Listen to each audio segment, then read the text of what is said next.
Andrew, thanks for coming on. I really appreciate you taking the time to have a conversation with me. Would you mind telling us a little bit about yourself before we get started? I'm an economist. I taught economics at Pace University, so I still have a title there. I'm an emeritus professor of economics. Uh, and, especially since I've retired, I've been doing a lot of political work and writing. I work with Marxist Humanist Initiative. And so both since I retired and before, I've written on what's called an economics value theory, theory of economic crisis, and I wrote a book about the Great Recession. I wrote a book about the allegations of internal inconsistency in Marx's value theory that was called Reclaiming Marx's Capital. And really, since the rise of Trumpism, I've spent a lot of time writing about that and writing about what we can do to try to combat that. And I've written a number of other things as well. Awesome. 1 second, my alarm just went off, so I have to go stop that. Be back in 1 second.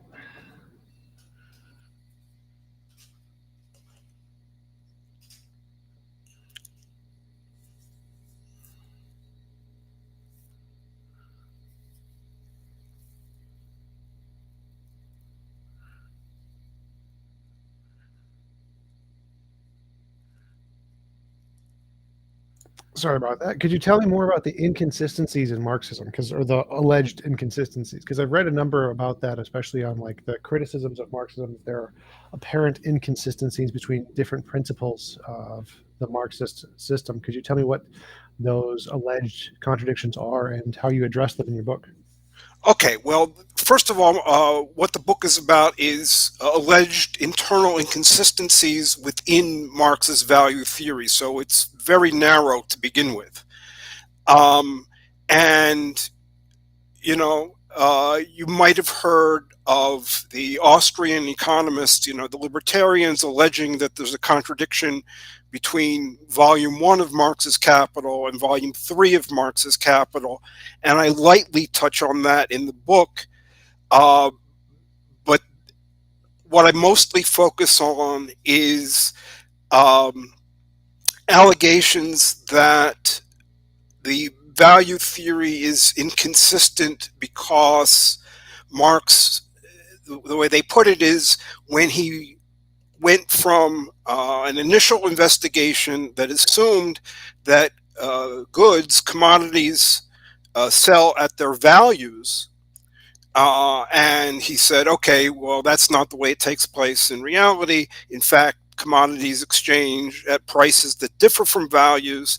The allegation was, well, he transformed or converted from values to prices, the prices of the goods that get sold, but he forgot, so to speak, is the term, he forgot to transform the inputs. So machinery, raw materials, and so forth, he continued to, so the allegation goes, he continued to value them at their values instead of the prices at which they actually trade. And this is where the story gets interesting. The allegations go, well, once you correct this error on Marx's part, then the results that he claimed no longer hold true. What Marx said is, okay, in any industry, the price of their product does not equal the value of the product, and that means that the profit received by the firms in the industry does not equal the actual amount of surplus value that gets pumped out of the workers.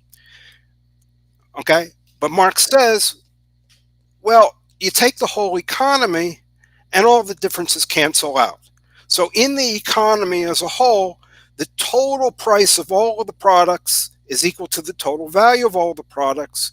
The total profit that the firms and industries receive is equal to the total surplus value pumped out of the workforce. So although the so-called law of value does not hold in any individual case for an individual firm or an individual industry even, it does hold true on the aggregate level for the whole economy. But when Marx is alleged to have committed these internal inconsistencies, and then they have to be corrected, what happens with all of these corrections is that set of results disappears. For reasons that I don't need to bore you with, what you're always going to have is either the total price of the output differs from the total value of the output in the economy as a whole, or the total profit in the economy differs from the total surplus value, and the rate of profit that firms get in the economy as a whole is not going to be the same as Marx's rate of profit. So basically, you can take pretty much everything that he wrote in Capital and chuck it in the waste, because the value theory and a tremendous number of results and conclusions that Marx draws are dependent on the value theory. So much of Capital was wrapped up in it in one way or another that goes into the dustbin, and so much of Capital goes into the dustbin along with it. So what I tried to do in the book, and I had done earlier, and I'm not the only one by any means, is to say what is the actual basis of the alleged inconsistency or inconsistencies. Did Marx actually say this? Is there another way of interpreting what he wrote that in fact eliminates the inconsistencies? And the answer is, well, yeah, the inconsistencies are not actually there in the text. They're the product of interpretations. And it's these interpretations that create the alleged inconsistencies.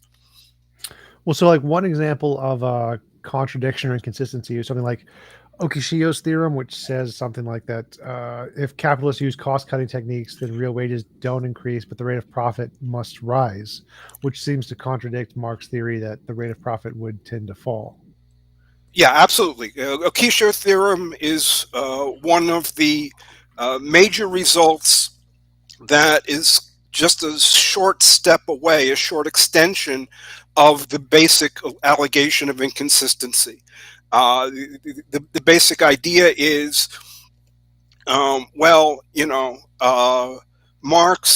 Marx's rate of profit is incorrectly measured according to Okishio, and there's some stuff that's said about because he didn't remember to transform the inputs.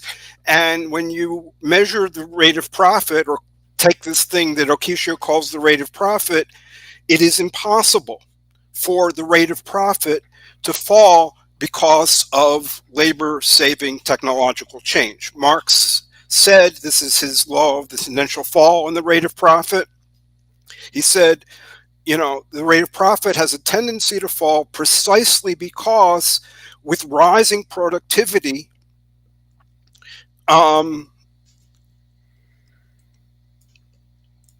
what you get is a greater mechanization, an increase in means of production as against utilization of the labor of workers, and that tends to deplete the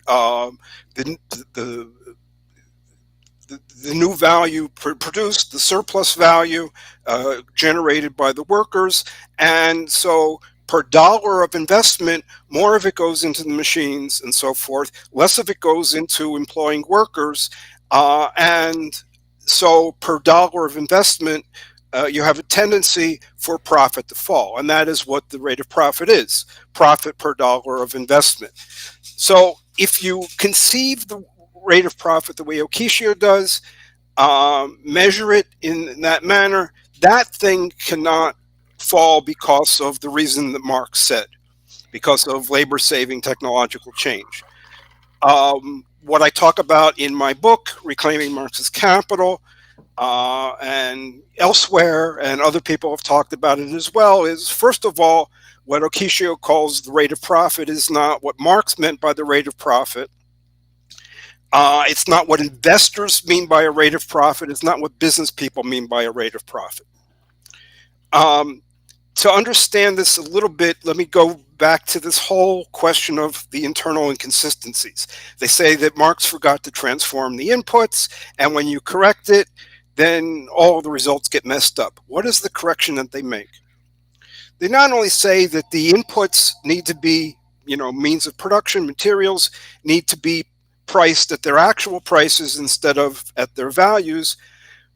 They say they have to be priced simultaneously with the products. So if you let's take coal, you're producing coal, and so let's say at the end of a given day, the coal workers produce so much coal, but in that industry and in other industries, coal has been used as a means of production, to fire up furnaces and so forth. And so what about the coal that went into production at the beginning of the day? Okay, simultaneous valuation, which they say is needed, dictates that a kilogram of coal that goes into production at the start of the day and a kilogram of coal that exits production at the end of the day have to have the exact same price. That's not true in reality, but for various reasons people say, well, that's a thing that theory has to impose on us. Now, Okishio does the exact same thing at his rate of profit. So you have you're measuring how well capitalism is doing in terms of what it tries to do. It tries to make value expand. So you look at how much is being created in terms of profit compared to what you've invested. Okay, so you take the products produced and they get valued at one price. And Okishio, and he's not the only one, they value the means of production committed to this process, all of the machinery, all of the buildings, factories, office buildings, warehouses, all of the raw materials are all evaluated at the same set of prices as exist at the end of this period. Now, that machinery might have been purchased 30 years ago. The buildings that are used in production might have been, constructed 50 years ago. But by a miracle of simultaneous valuation, these people go, never mind, we're going to revalue everything at the end of the period prices. Okay, well, yeah, if that's what you want to call a rate of profit, that cannot fall due to labor-saving technological change. But that's not what Marx meant by a rate of profit. It's not what investors mean by a rate of profit. They want to know how much money they're getting compared to the actual amount that they invested. Businesses is the same thing. What am I getting compared to the actual amount that I invested, not how much would it cost me today if I were to buy the same stuff. So basically what I do in the chapter of my book on the Okishio theorem is, I explain this whole issue and then say, okay, let's look at what happens when we don't retroactively revalue the inputs, the machinery, the buildings, the raw materials, all of that. If we don't retroactively revalue that, let's look at how the rate of profit can fall precisely because of labor-saving technological change. Why would you choose not to retroactively revalue those things? Because it seems like investments in the past would be worth more in the future, and so that seems to be an important factor of investing.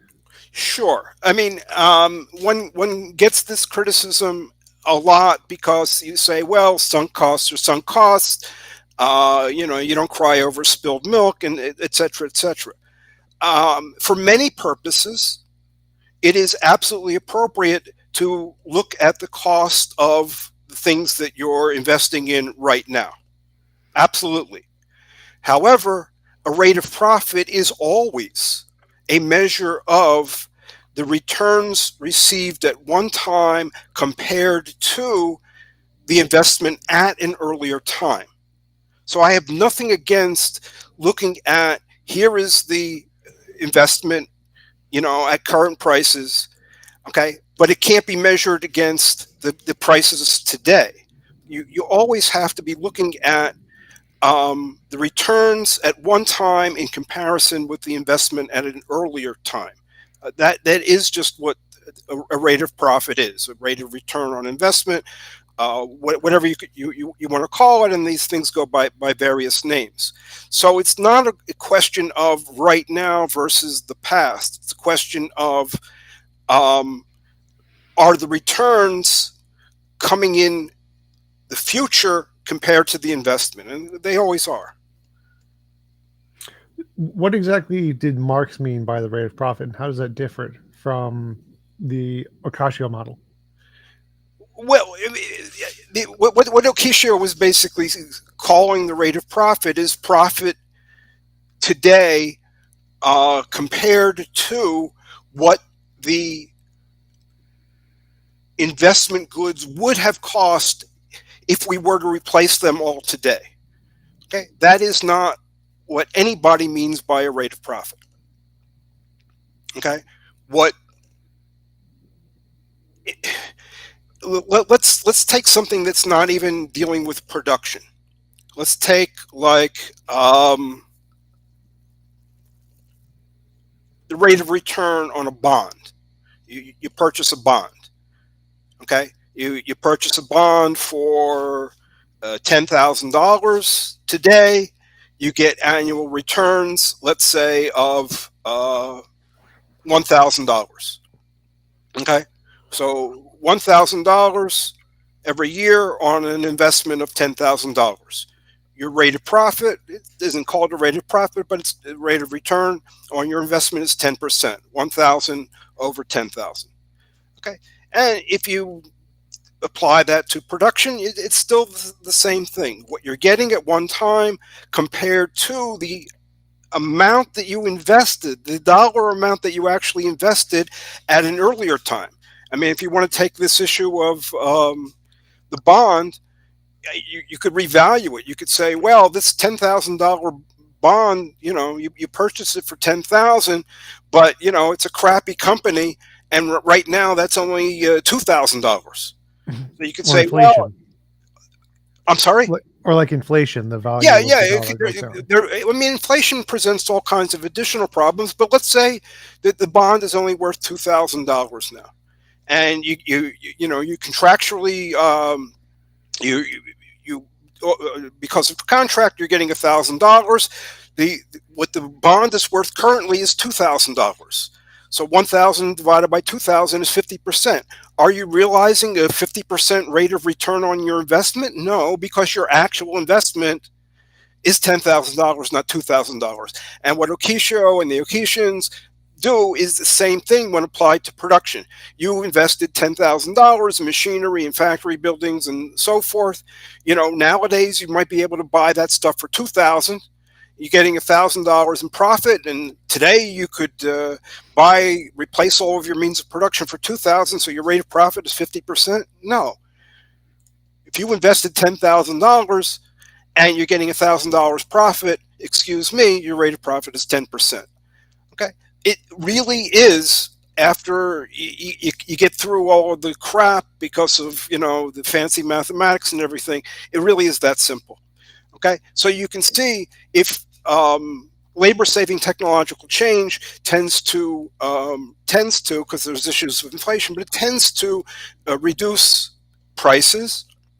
Okay, so that there's an ongoing tendency for the means of production to become cheaper than they were in the past. And when you keep revaluing the investment at today's prices and not respecting the fact that these suckers laid out $10,000, not $2,000, you're going to get this inflated rate of profit, and that is why you get this so-called refutation of Marx's law of the tendential fall in the rate of profit. But it's bogus. It's not really based on any human or even capitalistic conception of what a rate of return or a rate of profit is. What is Marx's definition of a rate of profit? Okay. He says the rate of profit. Well, first of all, he says the profit is the amount withdrawn from circulation over and above the amount thrown into it at the start. Okay, so there's already a time difference right there. Okay, so if like the capitalists invest 400 pounds sterling, and at a later time they withdraw 500 pounds sterling, the 100 pounds sterling is the profit. Okay, so there's already a time difference there, and so that's the measure of profit, the amount finally withdrawn from circulation compared to the amount invested or advanced. And then you measure that by the total capital investment or total capital advance. That is the rate of profit. Profit is a percentage of the capital investment.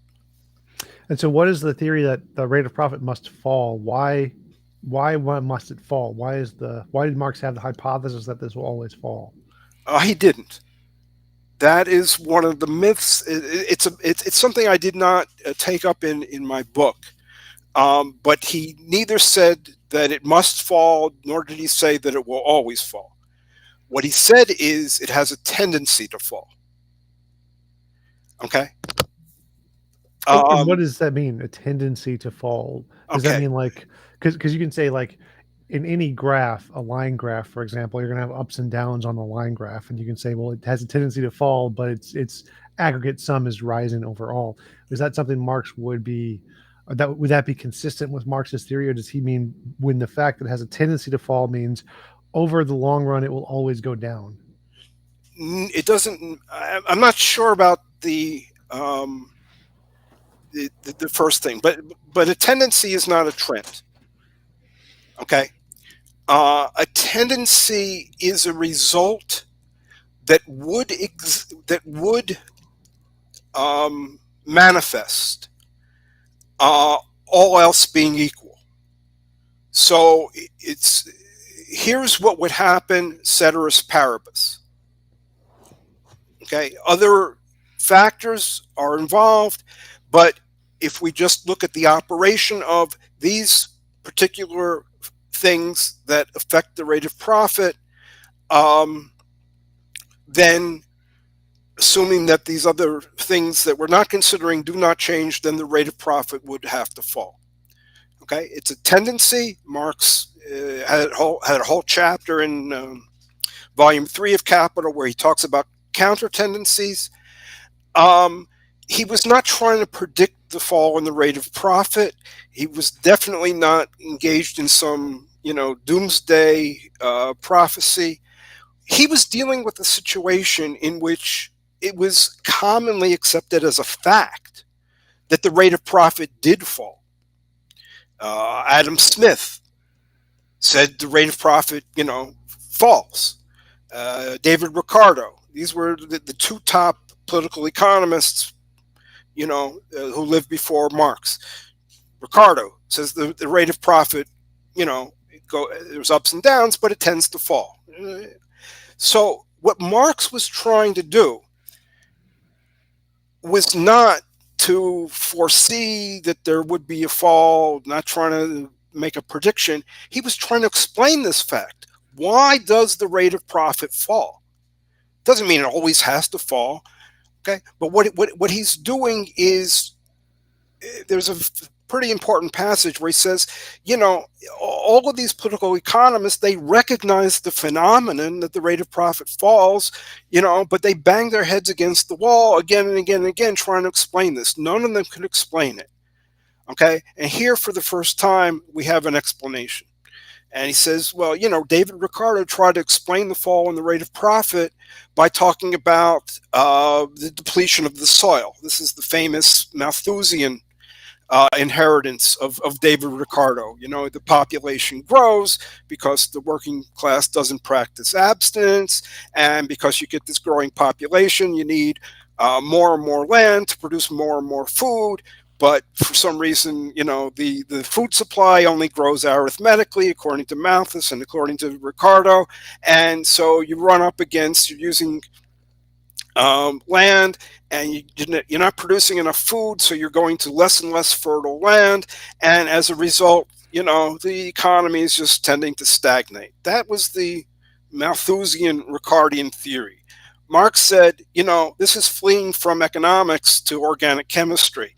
And this is nothing to do with what happens. Okay. So in the Ricardian view, the rate of profit falls because labor becomes less productive because it's working on worse and worse land. Marx says, no, the rate of profit doesn't fall because labor becomes less productive. It falls precisely because labor becomes more productive.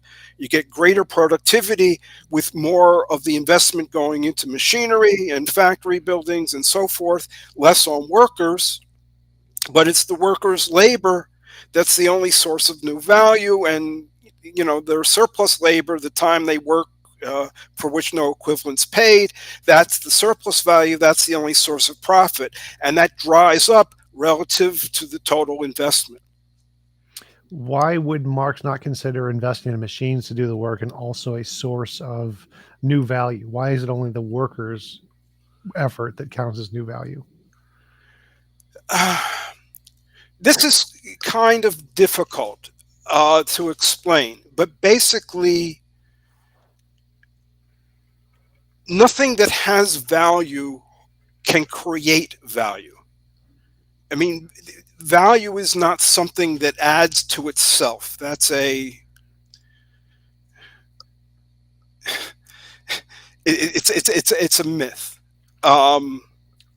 So firms invest in machinery. The machinery has value. Okay.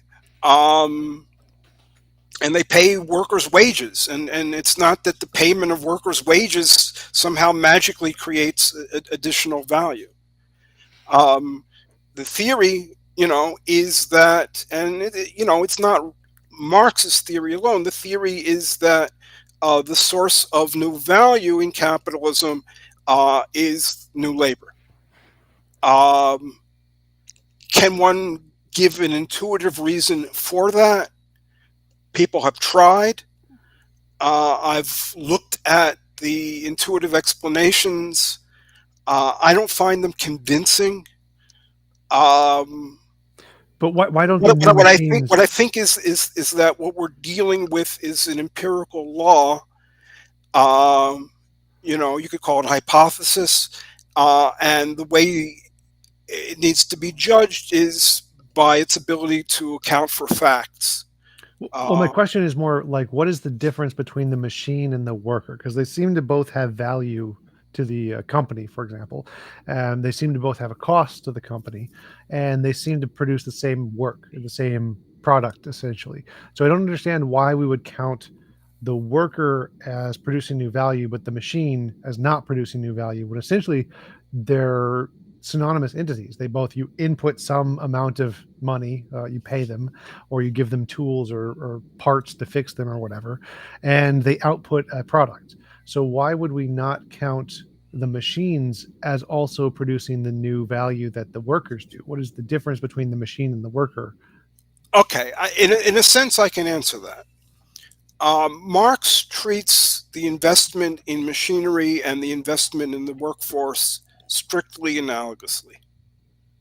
Okay, so on the one hand, the business lays out a certain amount of money, invests it in machinery or raw materials or whatever. It's got a value, and it doesn't create additional value.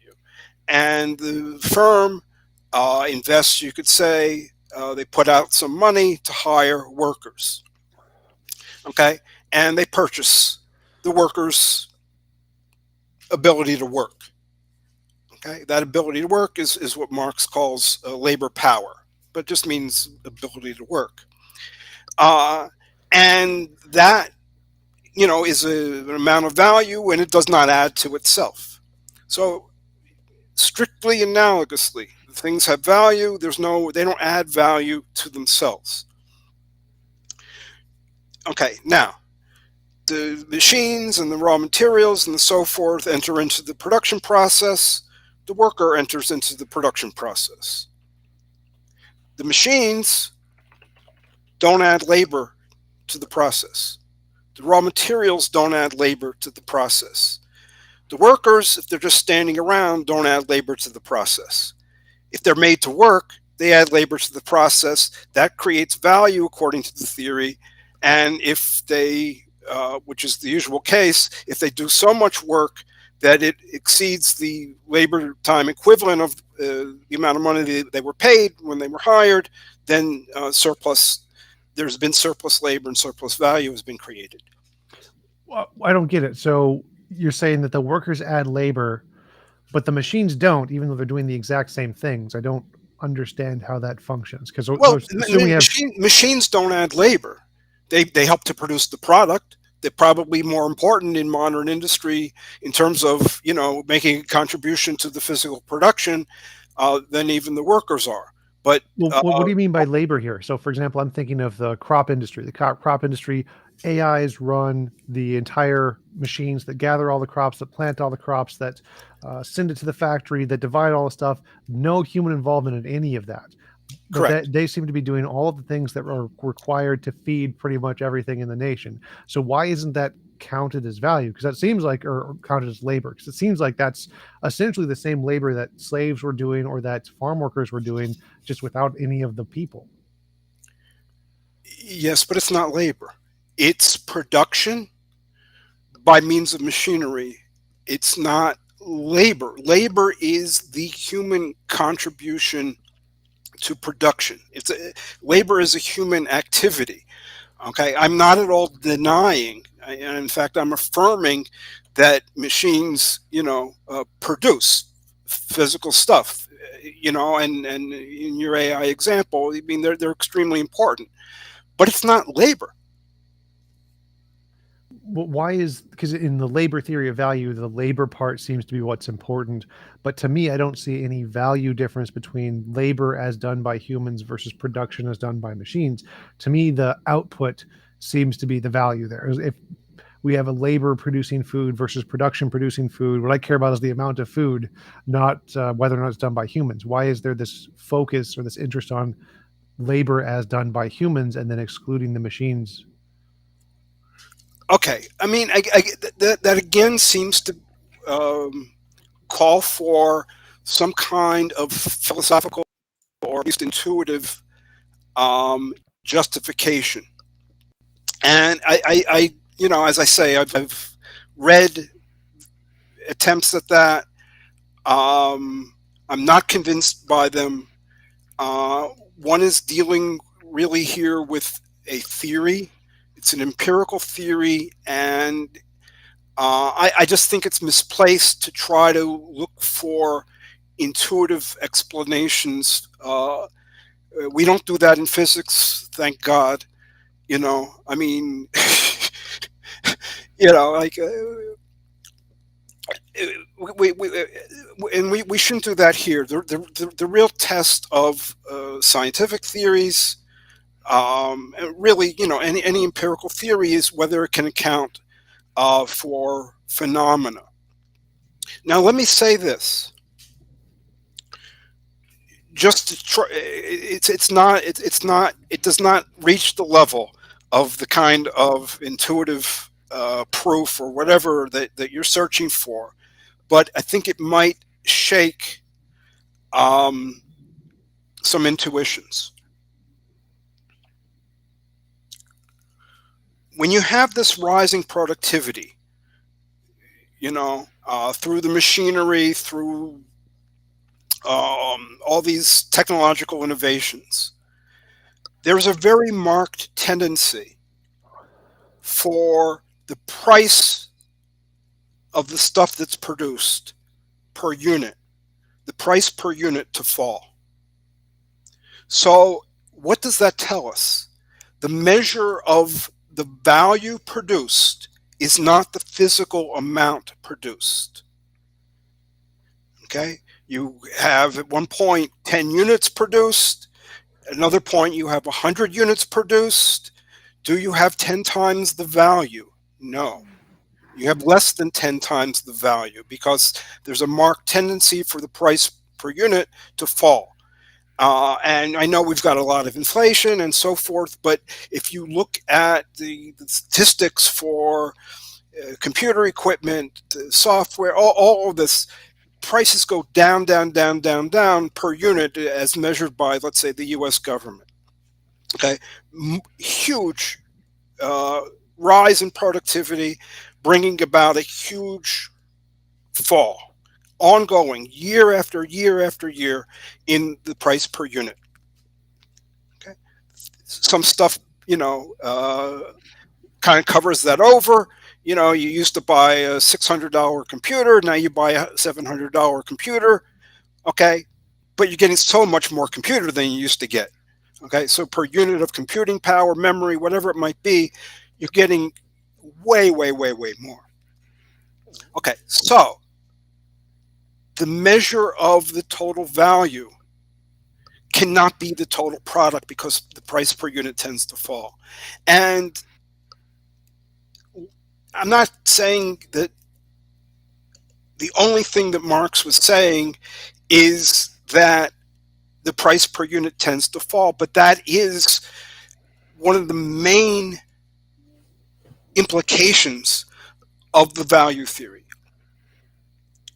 Sure, but I don't see that as a problem. Like, the price per unit could fall. It's not a problem at all for me either. Okay, but okay, if the price per unit, I want to clarify one the price per unit is falling, okay, that's telling us that the amount of product is not the measure, that something else is. Now, what is that?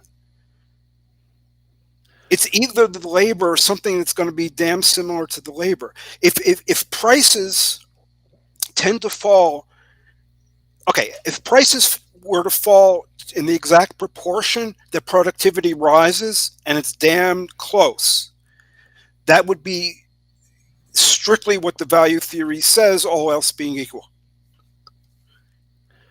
Okay, so, but if we think the price per product falls, but because they're easier to make, the rate of profit for the company is going to go up. So, like, if before, when we were trying to build computers in the 1950s, it would cost a large percentage of our income and lots of people because they were massive machines. Now we can just press a button on a machine and it builds us a computer instantly. So obviously the labor required to build a computer is significantly down, and so the price of a computer also goes significantly down. But the rate of profit has gone up because we're making more money. How do you get to? I'm not going to disagree with you about the rate of profit going up for the innovating firm, but you haven't deduced that, okay? And you can't deduce it from what you've just done, because you've got, on the one hand, the physical amount of output going up per dollar investment, but the price per unit going down. Yep. So how do you know which effect is stronger? Which effect, like the greater physical production or the reduced price per dollar, the reduced price per unit produced? In other words, if you used to produce 10 widgets, okay, and now you produce 20 widgets, but the price per widget has fallen in half, okay, the dollar amount that you've produced is the same as before. Sure. And so you want to know, like, for example, I'd take Apple, like Apple phones. They charge more simply because they have the label brand on them. Like, the price of the product is pretty inexpensive. You can get essentially a comparable phone without the Apple logo for half the price. But because it's a fancy thing that everybody likes, simply putting the Apple logo on it, which adds essentially zero work. It takes zero work to add an Apple logo on the back of your phone, but it adds another $600 in price. So the amount of work done for that is extremely minimal, but the amount of profit gained off of that is extremely high. And even though computers today are still far less costly to make than they were in the past, the rate of profit has gone up significantly because they really like the Apple logo. Whose rate of profit has gone up? The company who's producing the phone. Which is Apple. Yeah. And you think that their rate of profit is higher than it was when? When it was much more expensive to buy phones and they couldn't make as many. Okay, I'm actually not sure. And there are all kinds of issues. Keep in mind that Marx's law of the tendential fall in the rate of profit deals with the economy-wide rate of profit, not with the innovating firm. Okay, there's also all kinds of issues that are arising here owing to monopoly. Okay, Apple has a monopoly on Apple phones, And if people want Apple phones and they're willing to pay for the fact that it's Apple, okay, yeah, monopolists can get higher prices and they can get higher profits because they get higher prices. Um, everybody knows that. Marx knew that. Marx wrote that that's the case. But you keep in mind what we were saying before from the very beginning. Marx said that the law of value holds true at the level of the aggregate economy, not at the level of an individual firm or industry. Okay, so yeah, individual firms can get prices way in excess of the amount of value they create, profits way in excess of the amount of surplus value they pump out of their workforce, which just slaps an Apple, uh, label onto something. Okay, but what he said, Marx did, is in the total economy, the total price of all of the output is equal to the total value of all the output, and the total profit throughout the economy is equal to the total surplus value pumped out of the workforce. So what I want to know when you tell me that Apple is getting a higher rate of profit, I don't know that to be the case. I don't know it not to be the case. What I want to know is what's happening elsewhere in the economy. Is the Apple profit coming at the expense of the other producers in the tech industry and other industries? Because that's what the value theory would predict. Okay, so nobody is disputing the fact that people can make money from processes that require very little living labor from actual people. Nobody is disputing the fact that technological innovators can keep up and increase their individual rates of profit. And in any case, your whole discussion shifted from what you were talking about before to a case of monopoly and demand for the Apple name, and not to what you were talking about before was greater productivity, somehow necessarily boosting the rate of profit. Okay, greater productivity does not necessarily boost the rate of profit, because if greater productivity also generates a fall in prices per unit, then what you have to always look at is how much the physical amount produced increases, and what does that compare to the amount by which the price per unit falls. Well, so the greater productivity thing is like, if all of your neighbors have an Apple iPhone, you want an Apple iPhone. It's part of our social nature. And so if you make something more available and affordable for people so that everyone around you can afford it, it actually causes that thing to be purchased more, have more desirable, more demand for it.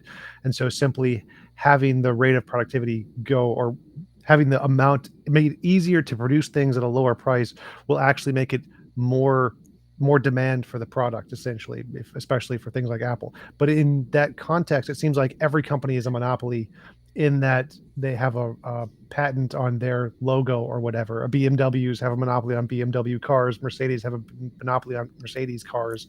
And so it seems like in order to avert your monopoly criticism, you'd essentially have to eliminate all patents whatsoever. There's no criticism here. And it's not the case that greater productivity boosts demand. It can be the case that greater productivity lowers the price, and that will increase the amount demanded.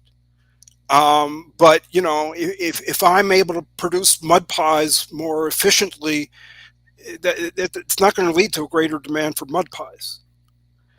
So the issue of productivity has to do with production, with supply. Demand is a whole different thing. Okay, so I'm still going back to, like, imagine if we had a country that was, all of the work was done by robots and humans did nothing. Humans were essentially like pandas. They lived in zoos. Robots took care of us. How would the labor theory of value assess the value of this economy? Okay, first of all, I don't use the term labor theory of value. Marx didn't use it. It's a distraction. It's a vague term. It's also ambiguous. People tend to think of it as a theory which says that goods sell at their values. In other words, if one good has double the value of another good, it will sell for double the price. Marx never said that. I mean, David Ricardo, nobody said that. So I don't want to be saddled with allegedly being an adherent of something that I scoff at. Right, just to clarify, I don't Okay, mean to. but to answer your question, is that economy, an island to itself, or is it part of the world economy? Well, let's make the entire world all robots. Robots doing all of the work. We're all pandas. All humans are pandas. Okay, so yeah, I mean, you wouldn't have capitalism, you wouldn't have value, you wouldn't have any of this. You would just have machines producing machines. But Okay, why would and, we and and lose? basically you'd be back in a state of nature, because you could think of it as technology. But you know what? Prior to the emergence of human beings on this earth, you had trees, and they would fertilize, and plants, and they would fertilize, and you'd have uh, trees producing trees, and grasslands producing grasslands, and it's just nature.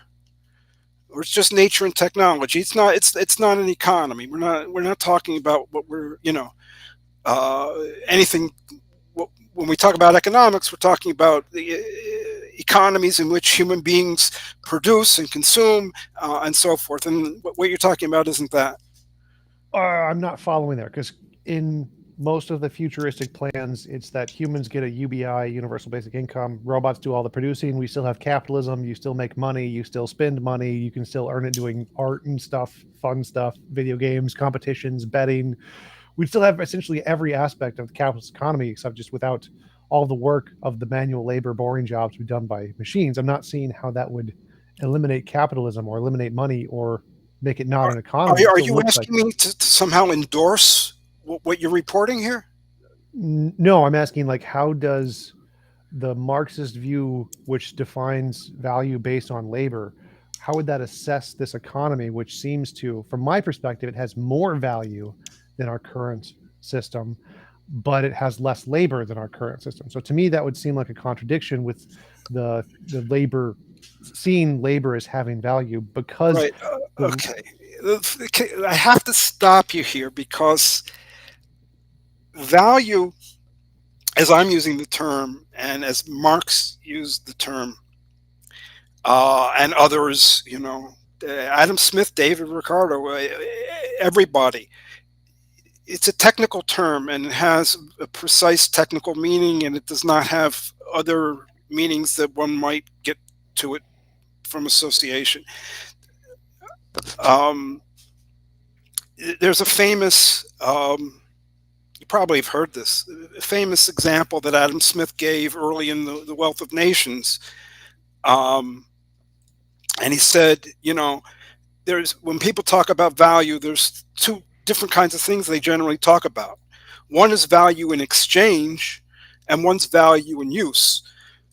There's nothing, more useful, nothing that has a higher value in use than water, but it scarcely has any value in exchange. And compare that with a diamond. Diamonds don't have much use. You can wear diamonds, not much else. You can use them as cutting instruments. Um, but diamonds are not very useful, but they have a high value in exchange. So the one thing and the other thing have nothing to do. The word value gets used, and that confuses matters. Okay, so yeah, you can have a lot of physical production without any human beings. Okay, you can have grasslands grow, trees, reproduce. You can have animal populations reproduce. You can have machines doing it all. You can have a lot of production, reproduction, and so forth without any human beings. It has Those issues have nothing to do with value. Okay, Now, you might think otherwise, because you might say the more products you got, the more value you got, because the measure of value is the amount produced. But we've already been through that, because as productivity rises, productivity meaning the amount of stuff produced, let's say per unit of labor, okay, as productivity rises, the prices of the things tend to come down. So, we've already discussed that issue. So, what do you mean by value? What is the technical definition of value here that you're assessing? Okay, value is um, the common element among commodities that is expressed as value in exchange. Okay, value in exchange is very simple. Exchange value or value in exchange. Let's take a case without money first of all. If you got two producers and one's got 20 yards of linen and the other's got a coat, and they exchange, the value in exchange of the 20 yards of linen is one coat. The value of the exchange value or value in exchange of the coat is 20 yards of linen. Okay, and value is a technical term meant to get at there is something in common that the coat has, that the 20 yards of linen have.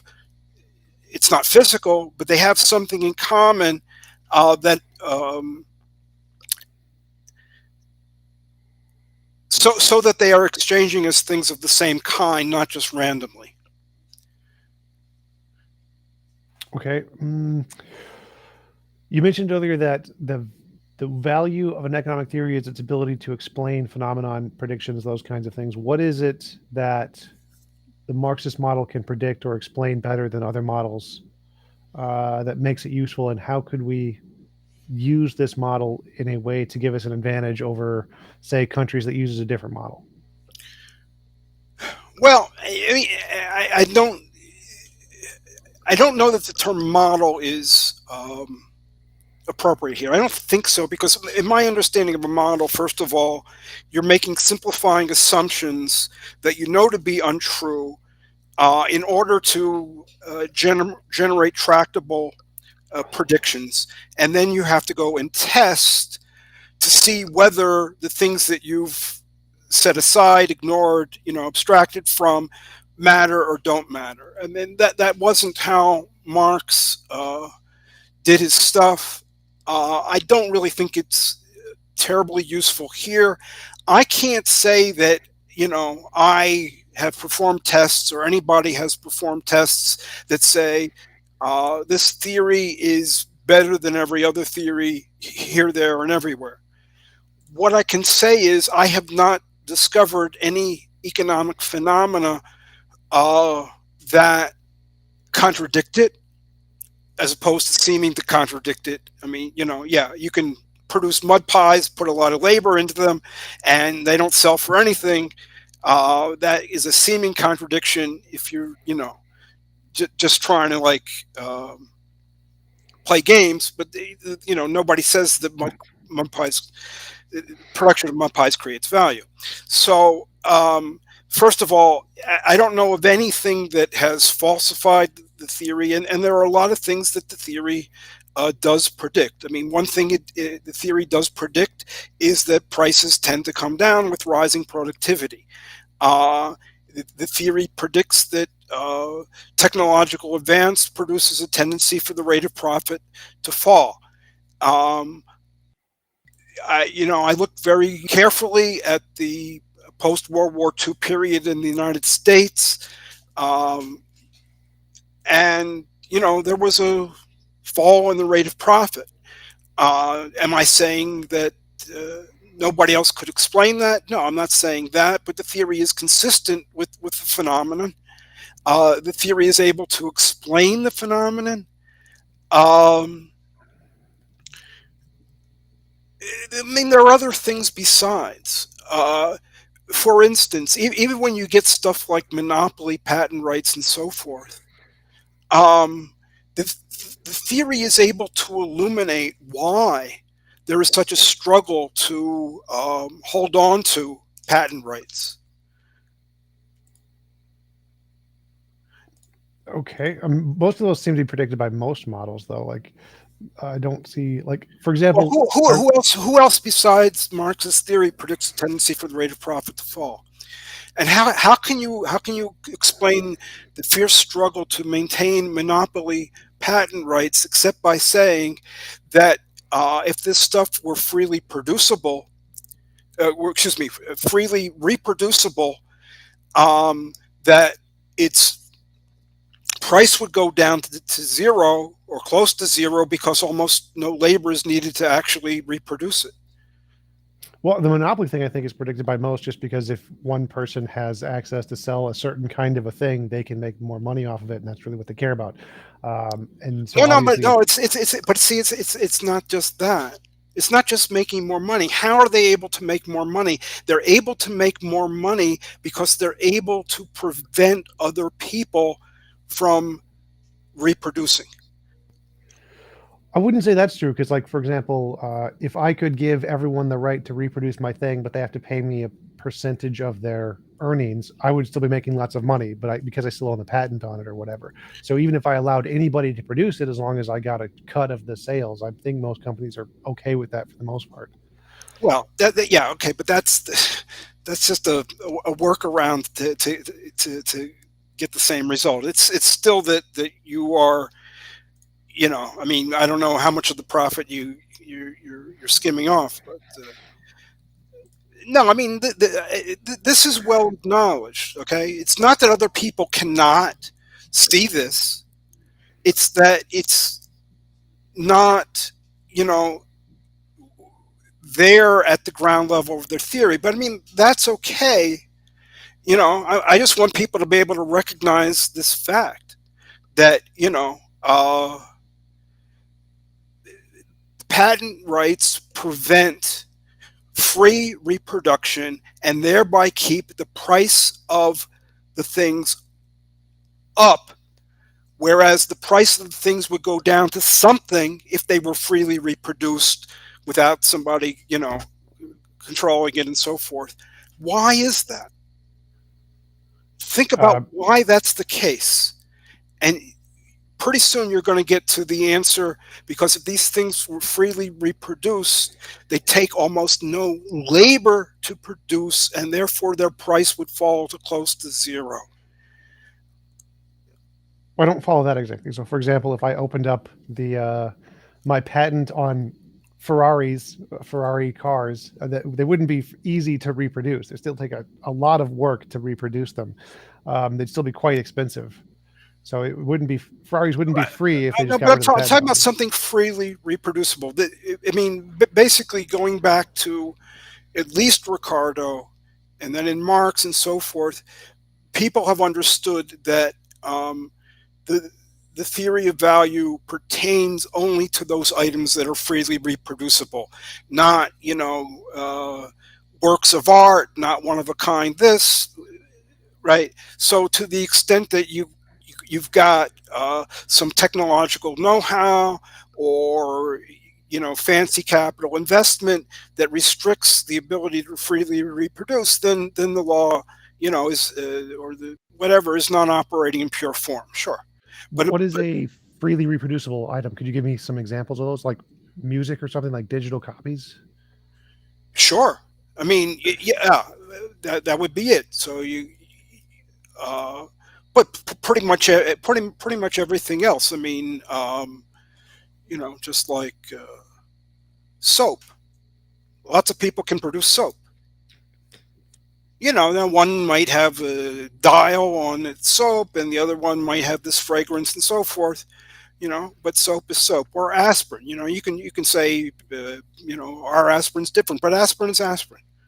Okay, and so whoever produces aspirin, and without patent rights, the price of aspirin is going to be very, very low. I think it is. I think all of those things you listed are you can't like patent soap. No one can make soap except me, or no one can like harvest aspirin from aspirin trees except me. Like, But people can say we've got dial soap. They could say all aspirin's not alike. They can do various things. It doesn't work all that well, but they try it and they can get away with it to some extent. I mean, these attempts to get around the fact that things that don't take a lot of labor to produce tend to be very, very cheap. There's all kinds of attempts to get around that, but that's a recognition of the basic reality that we face. so why should say I'm a country, I'm starting a country and I want to adopt an economic model that understands what's going on in the economy. Why should I adopt the Marxist model over a more contemporary capitalist model that all the other big countries are using right now? I don't even know what that means. If you're a capitalist country, the only thing you should do to look, if you look at Marx's work, you should only look at it to see here's your enemy and here's what you've got to fight.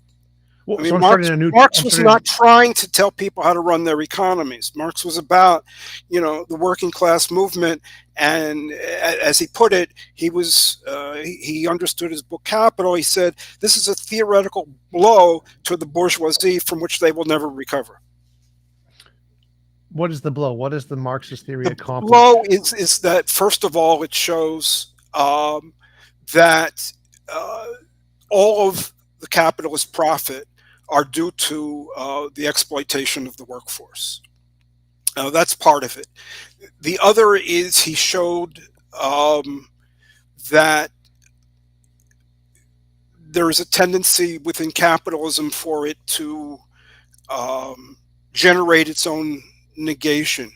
The working class movement is one thing. The workers are exploited, face alienated labor, unemployment, and so forth. But capitalism brings them together, into cities, into workplaces, and they unite. Moreover, instead of scattered production, by isolated, independent, businesses, you get more and more monopolization, fewer and fewer units of capital, and that is leading to the transcendence of the capitalist system, which was originally, small independent producers. So there's a lot of things going on in Marx's work, Capital. I don't know exactly what he was referring to when he said that this is a theoretical blow to the bourgeoisie from which it'll never recover. He might have meant the whole kit and caboodle. It could be he meant the theory of surplus value. I'm not sure, but it's definitely a challenge. Still to this day, when people decide to become opponents of the system, and not just people talking and making stuff up, but people really want to understand the reality and how to change it, one of the first things they try to do is to read and understand Capital. I had a few more questions. One was like, there's been a decent number of empirical research done on Marx's work, and a lot of it seems to contradict the conclusions that Marx came to. Like, I remember one of the examples came from Karl Popper. Karl Popper mentioned that he believed Marx had initially a scientific theory, but after he had his predictive theory, when the predictions were not found to be borne out, Popper argues that the theory avoided falsification by adding ad hoc hypotheses. Do you know exactly what Popper was talking about there? What the criticisms were? He said that these were the things that it failed at testing. I don't remember the specifics. I mean, I read Popper's critique, and he actually exempted Marx, if I remember. He said Marx, was scientific. Marx understood, falsification, and it's later people who have, added these ad hoc things to prevent falsification. And he said Marx would not have gone for that. But the point is, Popper was saying that the theory was falsified. I do not remember what it is that he had. Some examples. I don't recall any of them. if I had to take a stab, I think that probably one was the claim that Marx predicted falling wages, an absolute decline in the standard of living of the workforce under capitalism. And there are things that Marx said early on in the 1840s, before he really looked at it, that kind of suggest that kind of so-called absolute immiseration.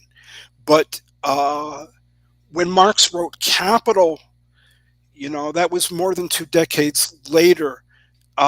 He actually said quite the opposite. So if Popper was referring to this, myth of Marx predicting absolute immiseration, well, that's my answer to at least one thing that Popper said. I don't remember offhand, though, what his particular issues were. I remember back when I was young, because I ain't young anymore, but people used to trot out, the workers have been integrated into the capitalist system, and they've got these unions, and so the unions provide for them and take care of them, and now, well, that lasted until about 1973, 1975. So I think a lot of people are very, very quick to want to say that Marx is refuted. Marx has been disproved. What percentage of the workforce in the United States is unionized right now? What percentage of the private workforce 10 is to 13, unionized? I believe. And what percentage of what can and do the unions actually do for the workers? There's a lot of apologetics going on. I think we need to understand that when it comes to Marx, we live in a post-truth environment, and we have long lived in a post-truth environment. You have enemies of his ideas that are putting out tons of crap, frankly, and that crap gets repeated because it's politically expedient. I'm not saying that every criticism is crap, by no means, but most of the stuff that I've heard throughout my life is either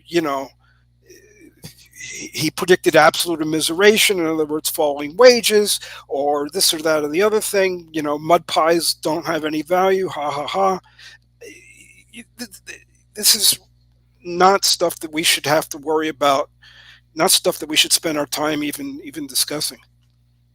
Yeah. So some more legitimate examples is that since the 1970s, there's been a lot of empirical research on the rate of falling profit, and there's been a bunch of studies on them. Some have confirmed and some have denied, like the Jorda, Barquet, Resende, Kalagarakas. There's a bunch of studies that show contradicting results that many disagree with the rate of falling profit. Like there's a bunch of released data on banks, bank and government departments produce studies of profitability in various sectors, like the National Statistic Office in Britain releases a company profitability statistic each quarter showing increasing profits. In the UK, the Ernst Young nowadays provide a profit warning stress index for quoted companies. The Share Center publishes a profit watch on the UK. Come on, you're reading off of a screen, and you're getting figures for bank profits. It's not even a rate of profit. Come on. But they're showing the rate of profit increasing. They're showing increasing profits and increasing rates of profit. And how is rate of profit being defined? What is meant by rate of profit there? They have a mathematical equation here. I don't really quite understand it. Profit margin equals 100 times profit over revenue equals 100 something something. Right. Okay. Again, first of all, I'll tell you, I looked at the United States. I know the methodology used by the U.S. government. I think the way I was able to take their data, I was able to get a meaningful measure of the rate of profit from that. Because of this idea of revaluing inputs, machinery, materials, structures that were invested in the past at today's prices, that's the first question I always ask is, what are they calling a rate of profit? I don't even want to hear up, down, whatever. I want to know what it is that is being measured and what is the conception of rate of profit here. Because otherwise, you can call anything a rate of profit, and that's what people do. And it's completely meaningless to say it goes up, goes down. You can make anything go up and down if you want to measure that instead of this, right? So these are questions that require some care and actual scrutiny of the data and the methods and so forth. So to make it more general, like if we look at all of the current mixed economies or lean capitalist economies, they seem to be doing better off overall. Standard of living has improved for pretty much everybody in those countries on every single metric. Doesn't that seem to contradict Marxist theory that the rate of profit or whatever metric you want to use, or that in any kind of value is decreasing? It seems like in every consistent way, value in whatever way you want to measure it is increasing in every one of these capitalist countries for everybody in them. Well, first of all, that's not true. Second of all, what do you mean that's not true? It's just not true that everybody in every country is doing better. Oh, like majority capitalist countries. So if you look at America, for example, the quality of life, standard of living, it's just not true that everybody in America is doing better than they were 500 years ago. Like, I'm not following. It seems like that is the case. Okay. 300 years ago. Okay. Come on. I thought you were talking about okay.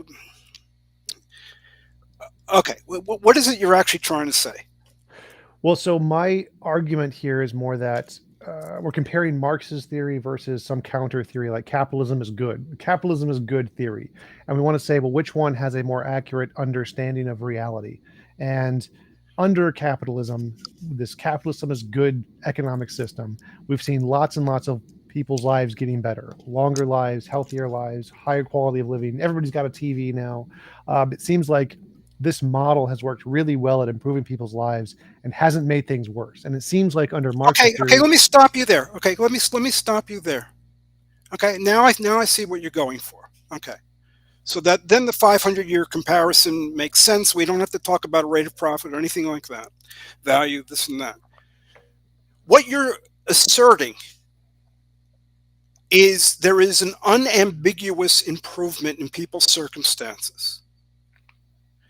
Not just that some things have gotten better, whereas other things have gotten worse, but it's unambiguous. It's all in the same direction. And that I would just dispute from the bottom of my soul. Can you give an example? Okay, you go 500 years back, you go to, let's say, England. Maybe it's yeah. You had an independent peasantry. These are people who worked on the land. They provided for themselves. These were free peasants. They weren't serfs. And then what happens is the landlords say, the price of wool on the continent's very high. We're going to kick these people off the land and we're going to raise sheep on the land. And that's what they did. And then you got all these people wandering around, begging, some of them thievery. So then they passed laws against them and made them into proletarians, people who were forced to work for other people. Well, you're not actually forced to work for other people. You can starve, but that's the choice that we're confronted with. We have to work for other people or else starve to death. And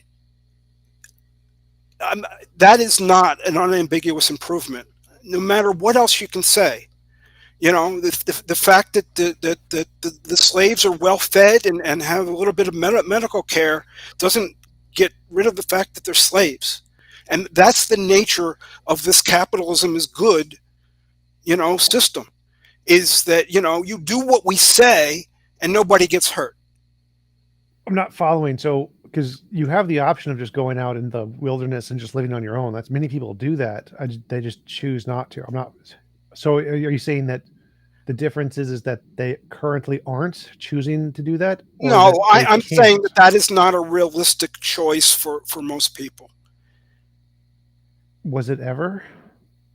No, but what was a realistic choice for the largest social class in England after feudalism was family farming.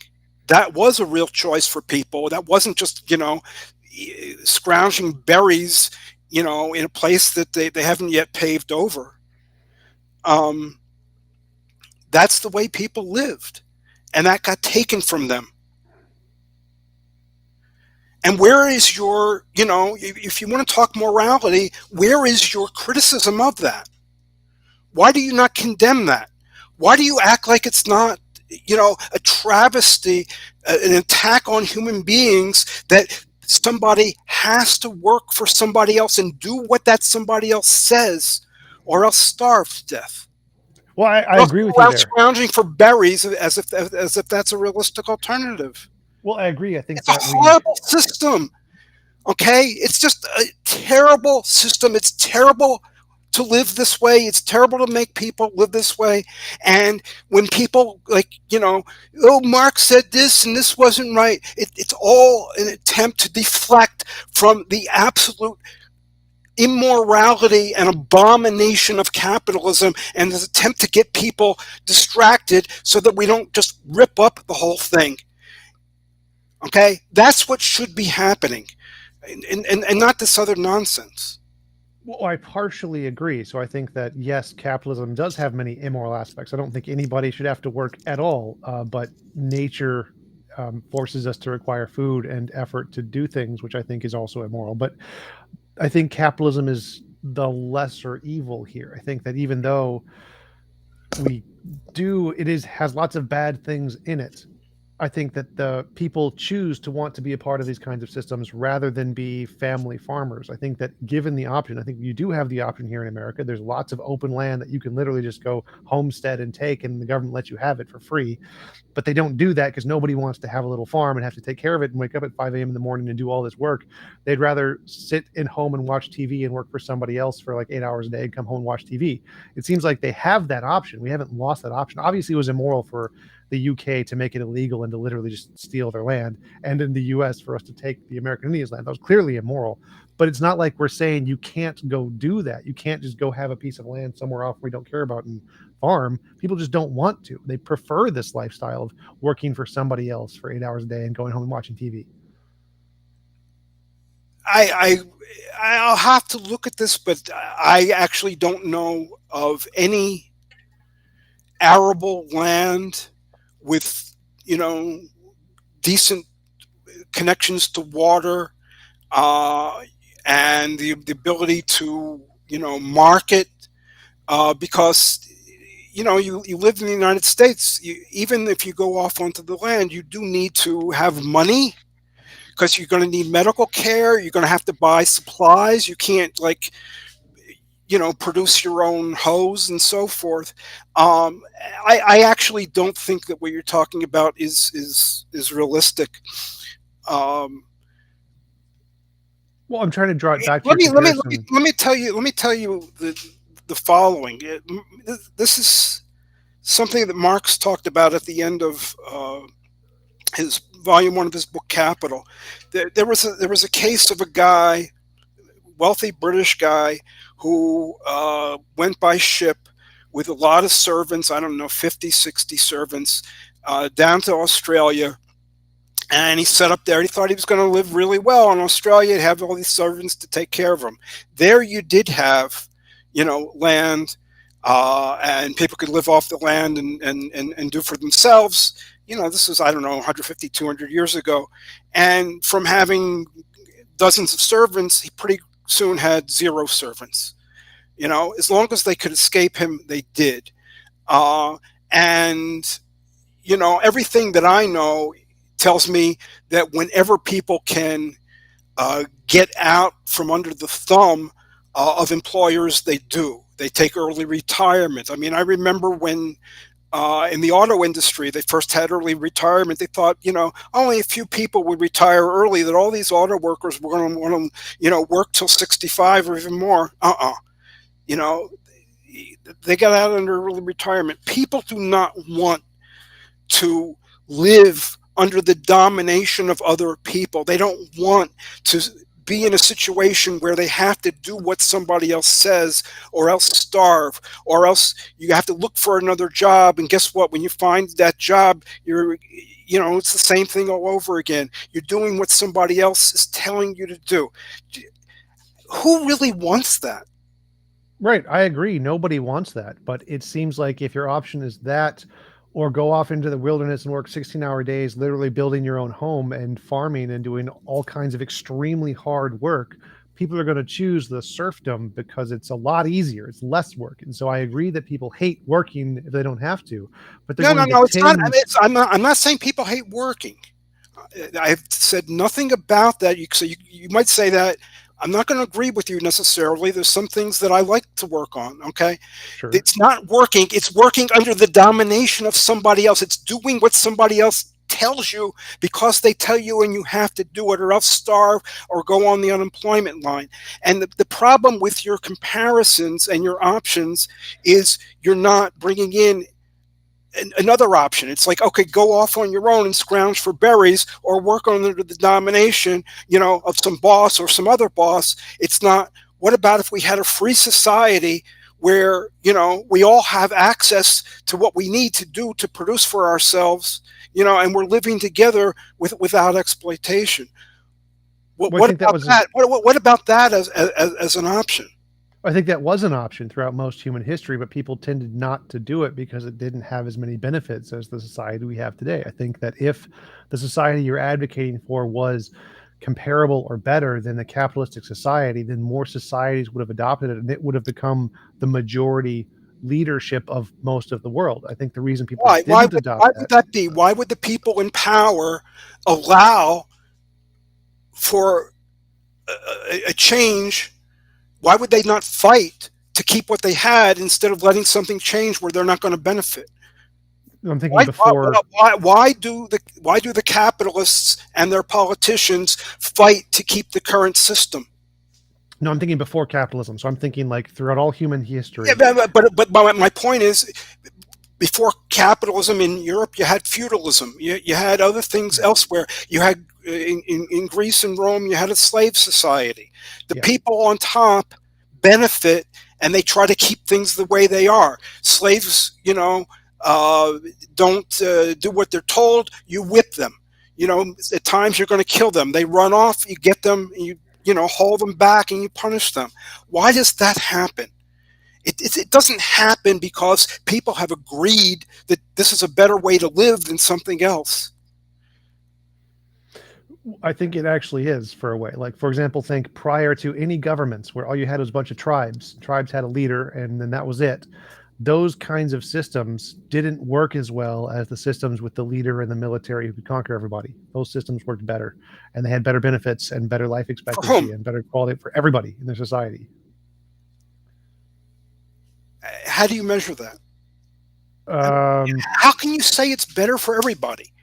It's mind-boggling that you can make such a sweeping generalization like that, and not think that you're imposing your own values, your own mindset onto things. Did you actually interview anybody? Did you actually read what they had to say? Were they actually ever asked what they think? Well, I'm not sure I care what they think. I care about technological gain, life expectancy, availability of education. I want to know, if we measure the life of a person in a large group in a large city compared to the life of a person who's in a pygmy tribe, what are the amount of pain, the amount of work they have to do in a day? I want to know the actual facts and data of their lifestyle. And it seems to me that the people who live in a city and work for an employer for 8 hours a day and get to go home and rest had better lives than the people who worked on a farm and had to work 16 hours a day to be able to feed themselves. That's what you think, and you're entitled to your opinion. I don't think that you are entitled to impose a system on other people. Oh, I agree. I think you should be able to choose one way or the other, but I think Okay, most and we don't people. have that choice. Okay, we don't have that choice. If you were to say to people, instead of scrounging for berries, take your per capita share of the wealth of the United States and then go off on your own, okay, then you hear some, you know, some movement taking place. Okay, the idea is you get to go and scrounge for berries without any resources, without anywhere, wherewithal. Good luck if you can make it. Okay, now Wait, here's the point: if people just have means of production of their own, if they have the means to create a life for themselves, physically, technologically, they're not going to, by and large, going to continue to work for other people. right. I agree. They'll work for other people in the sense of I work for you, you work for me, but they're not going to follow the discipline and orders of somebody else. So, okay, among the problems with the way that you're thinking is, you're giving us very restricted options, and you're saying take it or leave it, and that just makes you a mouthpiece for capitalists and their interests. Okay, you're basically telling us do not think about better possibilities. Well, no, because I think that like you can sell your home and then take all your money and build a thing in the wilderness. When you say if you had the means of production to be able to support yourself, what exactly would that look like? Because to me, it means like you need to have like machines to run farms for you and a lot of work because you're not going to be able to do it on your own. See, you're changing the subject again. Well, I'm asking you, what do you No, mean I by? know, but you're changing the subject. Let's talk about your occlusion of alternatives and basically forcing us to pick between take the current system, or go back technologically 500 years or go scrounge for berries. Those are not the realistic options we face. Okay, I I know when there are diversionary moves taking place and the goalposts are being moved. So instead of dealing with the fact that you are cutting off possible alternatives, you then say, well, spell out for me, cross every T, dot every I on, your possible alternative, and then we can discuss the pros and cons of that. And until you can convince me it's not an alternative, I'm not going to play that game.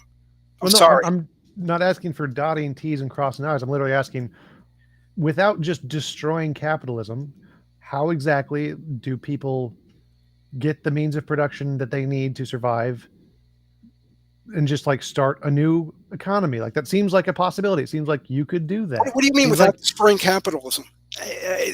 Okay, if people are going to have their own means of production, you have destroyed capitalism. Capitalism is built on precisely the vast majority of people not having what they need to survive on their own and therefore having to work for other people and do what those other people say. That is what capitalism is. no, I mean like the Mormons in Utah who just took up, left, built their own society, and they do it their way. That's perfectly legitimate. Anybody can do that. Like no one's stopping you from doing that. I don't believe that what you're saying is realistic. Okay, I told you the case of Australia. I do know that when we actually had homesteading in the United States, a lot of people took that up. Okay, what would it take in terms of capital for somebody to go off somewhere in the United States, and please tell me where, and tell me Montana, what their water sources are and their access to Colorado funds, mountains. to money. You're saying it's realistic, but I don't have any assurance that that's the case. Yeah, there are entire like tutorials on YouTube of exactly how much it takes and how to build the home and all the different things you need to build an entire society on your own. And lots of people have done it. There are tens of Oh, and thousands of because it's people. on YouTube, it's got to be realistic and it has to be, very well thought out. I mean, come on. Well, they actually have the houses. They literally did it, and they just all they do is they live in this little area and they record themselves on YouTube. There's an entire community of people who do homestead on their own on YouTube as the homesteaded community, and they live their entire families that way. And they always have for many years. Uh huh. And how do they get their videos onto YouTube? Internet connections, satellite dishes. How do they do that?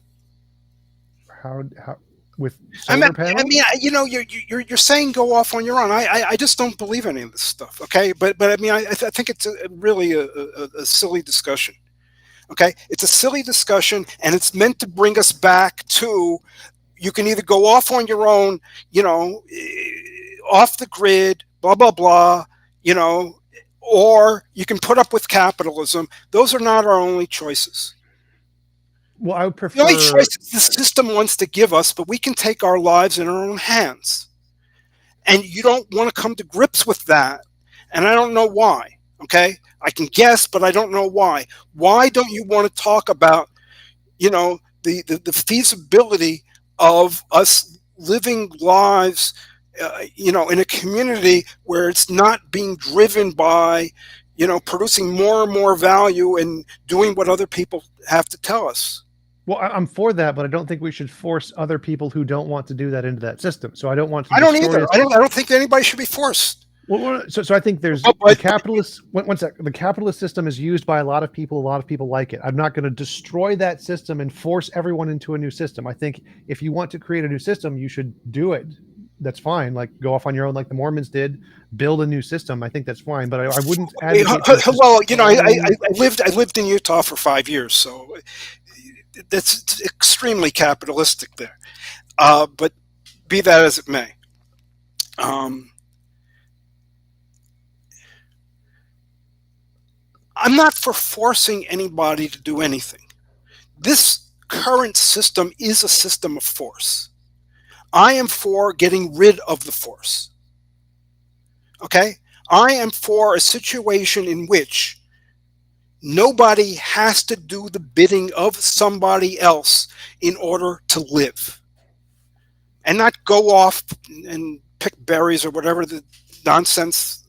Okay? Really live, have the wherewithal to, create for yourself, have a life, means of production, all the rest. That's what I'm for. If one is not for that, one is for force. One is saying, yes, it's a great system, or the best of all possible worlds, or the lesser evil, to make people either starve or do what other people tell them to do. Okay? I'm not in favor of that. I would agree with everything you said there, but I think we already have that option. Like, I can go homestead right now if I want to. I've done it. You can go to the forest, build your own house, and live there. And all of the ways to do it, the education is right there for anybody to find who has an internet connection. I think we have that option. How do you get there? Drive? Take a train? Okay. But if once you get off the train, you got to get in a car or something, right? Yeah. Okay. What happens when you need gas?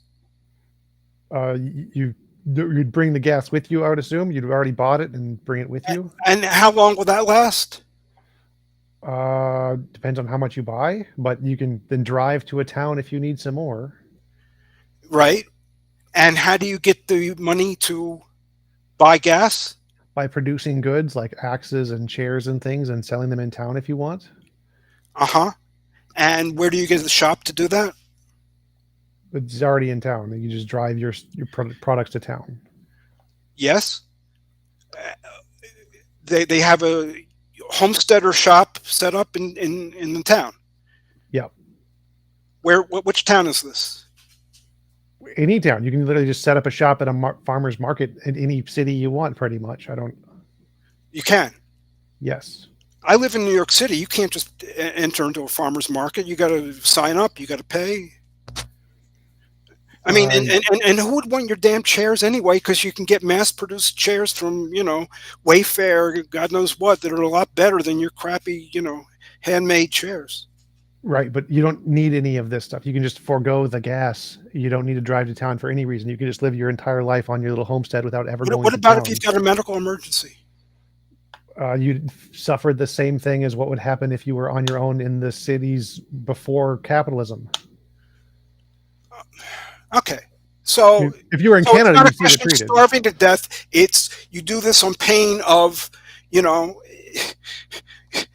do what we say so that you have access to medical care. Yeah, You yeah, know, you need to. you're going to expire from a medical emergency unless you do as you're told. Well, if you're in Canada, you can just go to a hospital. Like America has a terrible healthcare system. I agree, but that's irrelevant to No, no, no, capitalism. no, don't agree, because that's not what I'm saying. What I'm talking about is a system of force. Well, there Okay, isn't one. and Capitalism doesn't do that. your homesteading stuff is it's a mirage. It's not realistic. I mean, I don't know why you're keeping it up. You know it's not realistic. Because I literally know thousands of people who do it. Like saying it's For not how realistic when there's long? For literally how long? And what lifelines do they have to the decades, real world? decades. They've been doing it for decades, literally decades. Okay, what kind of means do they have apart from that? What do you mean? Well, they make money off their YouTube channel. That's cool. Uh-huh. They make money off of their YouTube channel. Yep. Look, Like this me. is just ridiculous. Okay? It's literal reality. You can't say it's ridiculous. It's literal reality. No, it's not. Okay? It is not reality, first of all. I haven't investigated it, but the little investigation that I've done by talking to you lets me know that if one does not have sources of funds, if one does not have the ability to market stuff, this is not going to work. And so what you're talking about is just a change in residence of a few people who are able to be, sort Yeah, of you have to like have the knowledge of how to live off the freelancers land. or work on their own. Obviously, capitalism cannot work with everybody just working on their own. You can't have, everybody just producing YouTube videos, because you can't eat YouTube videos. Right. Okay, But if that's everybody were just, I mean, that's your solution. You produce your own YouTube video and you monetize it. well, no. The YouTube video doesn't give them enough money to live off of. They're living off of all of the stuff they're doing on the homestead, and that's it. And what is it that they're doing on the homestead? Gardening, raising animals. I'm just looking at the videos of the Where do they guy get, who where I do know they get, about where do they get money? They from need the selling money the to be able to things they get into make. town to go to the doctors or for the medical emergencies. I think that what you're doing is taking YouTube videos that are a facade, and thinking that they're somehow real life. And look, I haven't researched this. Have me back on the show after I've researched it, and we can talk about this kind of stuff. But Fair enough. it's really not. You don't know any more than I know, as far as I can see. And I don't. Yes, people can go live in the wilderness, and they can grow some stuff in a garden. Sure, that's for sure. But that's not. That's not what we're talking about. When people could actually go and homestead. Sure, we can. We'll both go talk to some homesteaders in America, and you can ask them and see if they can live on their own without any means of the capitalist economy, and we can then verify our claims. That's a good plan. I think that's a good plan. We'll do that. So, but we've been going for about an hour and a half. It was a great conversation. Really appreciate you coming on. Do you want to give links or references where people can find more about your work and where to find you? Well, what I would suggest is that people. I don't keep up my own website that much anymore, so there's stuff on it. A Kliman at squarespace.com. But what I would recommend is people go to the website of Marxist Humanist Initiative, marxisthumanistinitiative.org, and especially if you go to the tab that says Our Publication, there's a lot of writings of mine there on the publication of the organization. Awesome. Thanks again for coming on. I really appreciate it, and I hope you have a wonderful day. You too.